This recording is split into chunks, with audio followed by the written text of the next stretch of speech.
Welcome to the world of exploration. Welcome to the world of learning. Let's start exploring. Let's start learning. Alright, so we will be beginning with soliloquy. That how it is a writing technique that allows writers to explore a character's thoughts and feelings in depth. It can be used to reveal a character's innermost thoughts and feelings or emotions, right? As well as their motivations and values. Writers use soliloquy for a number of reasons. Firstly, it can be used to provide insight into a character's mind that would not be possible through dialogue or action alone. So through dialogue or action, it wouldn't be possible to explore a character's thoughts and feelings, but through soliloquy, one can discover and one can enclose, one can come to know about the character's thoughts and feelings.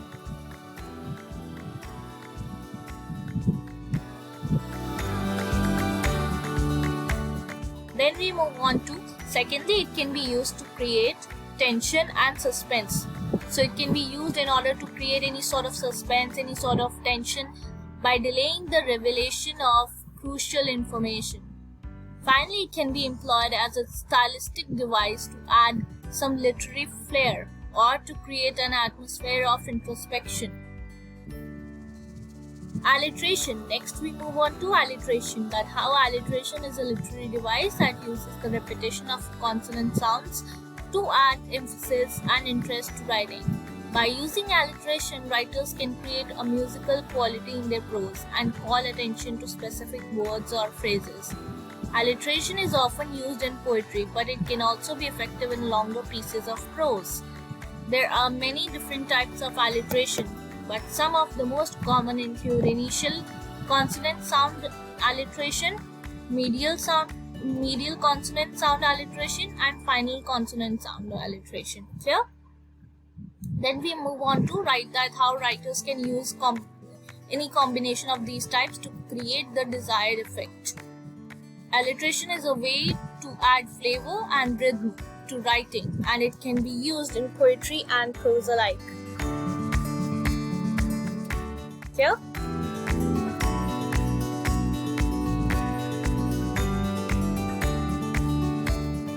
I hope it's clear. Then we move on to the next slide. Give me a moment.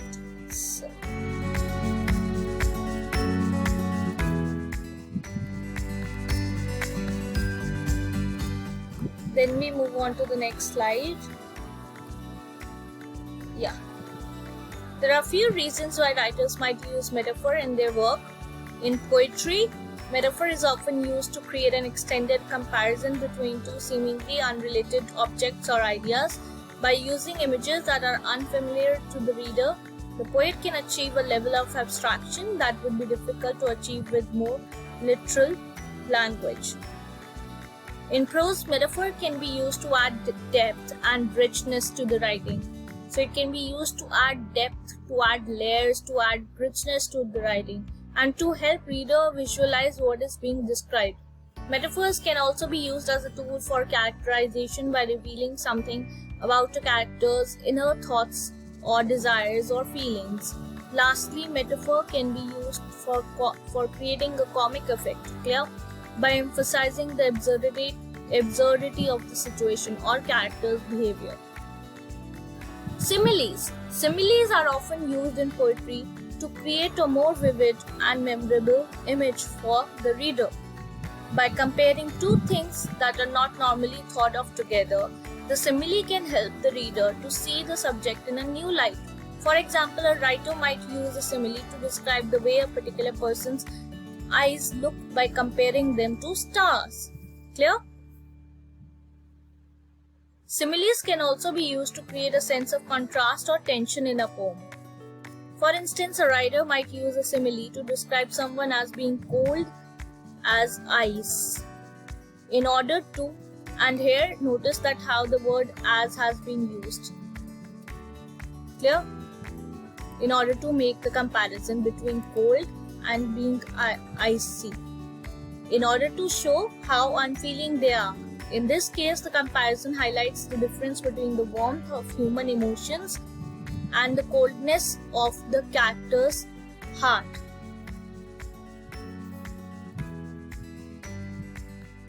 Then we move on to the next slide. Symbolism. Talking about symbolism, symbolism is often used in poetry to convey complex ideas and feelings. A symbol can be an object, animal, person, place, or event that stands for something else.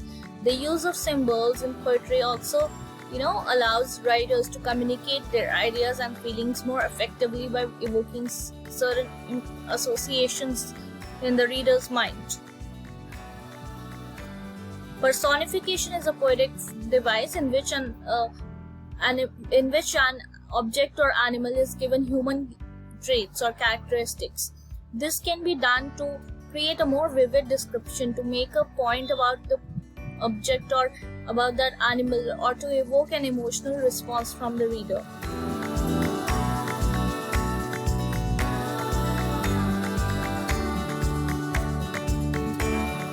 Some examples of personifications include Robert Frost's. For instance, we can take Robert Frost's The Road Not Taken, in which the speaker compares the woods to a scolding wife. So he's comparing woods to a scolding wife. Clear? And William Wordsworth's, and we can also bring in how William Wordsworth's I wandered lonely as a cloud, in which daffodils are described as having a tress of hair. Very important, as having a tress of hair. So these two poets and their poems, profound poems, can be taken as examples of personification, wherein personification has been used. Woods, when the woods are being compared to a scolding wife, and when in I wandered lonely as a cloud, in which daffodils are described as having a tress of hair. So again, comparison is being made, and the human-like qualities are being given.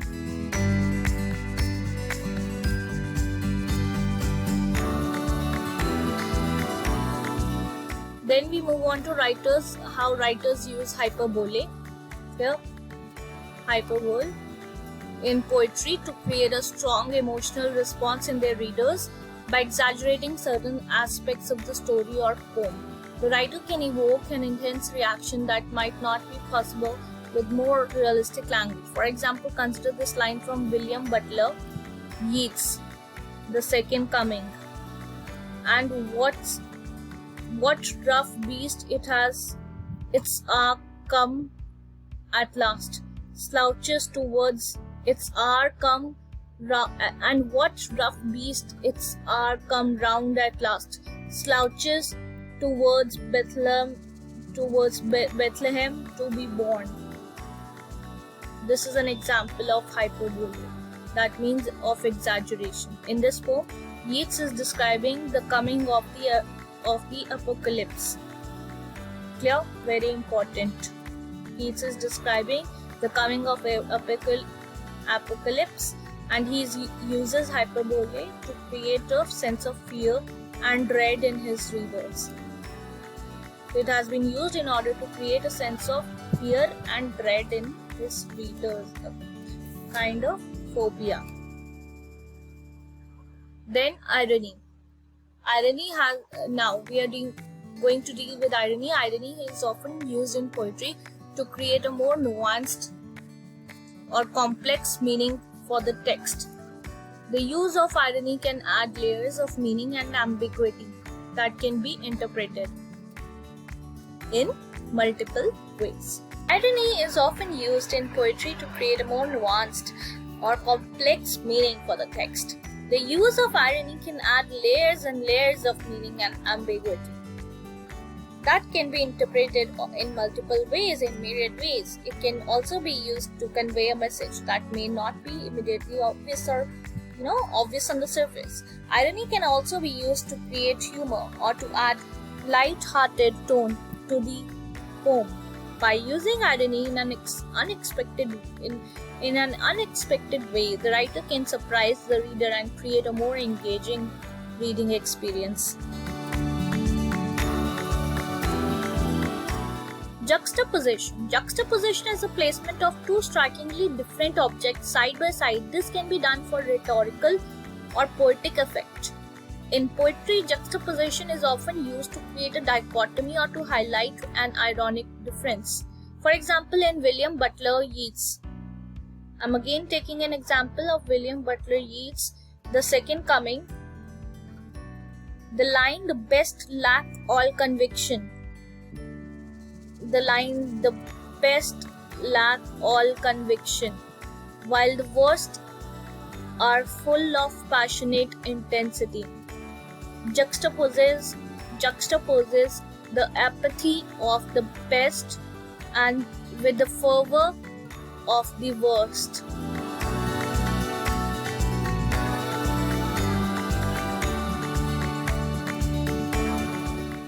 Clear? In Rudyard Kipling's, then we take an example of Rudyard Kipling.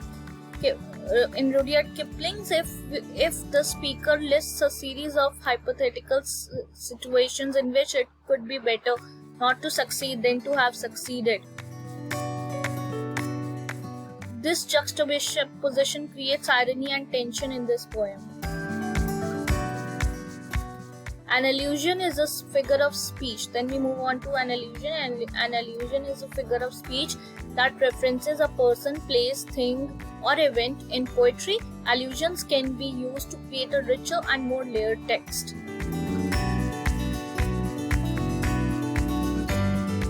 By referencing other works of literature, mythology, history, or popular culture, poets can add depth and complexity to their own poems. Allusions can also be used to invoke specific emotions or ideas in their readers. For example, in his poem Ode to a Nightingale, John Keats references the mythological bird Icarus as a way of describing the speaker's intense experience of listening to the nightingale's song. Do you not see how the jacinthine flower opens its golden heart to the fire and drinks the air that it burns? Is again an example. By referencing the story of Icarus, Keats is able to create a sense of yearning and desire in his readers. The allusion also adds layers of meaning to the poem, connecting the speaker's experience to a larger story.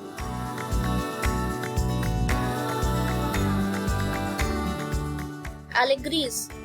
Allegories are often used to teach moral lessons, to make political statements. In poetry, allegories can be used to create complex and nuanced meanings. For example, in George Orwell's Animal Farm, the animals are used to represent different groups of people during the Russian Revolution. The story is an allegory for the rise of communism and the corrupting influence of power. In John Milton's Paradise Lost, Satan is an allegory of rebellion and temptation. The poem tells the story of Satan's fall from heaven, and Milton uses the story to explore the nature of evil. Imagery is the use of sensory language to create images in the reader's mind. In poetry, imagery can be used to evoke emotions, describe settings, or create atmosphere. By using vivid and concrete language, poets can give readers a strong sense of the poem subject. For example, in The Wasteland by T.S. Eliot, the imagery of the wasteland creates a feeling of desolation and despair. I will show you fear in a handful of dust. The use of imagery can also be used to create more concrete and specific images in the reader's mind. For example, in The Tiger by William Blake, the poet uses imagery describe the tiger as powerful and dangerous creature. Tiger, tiger burning bright in the forest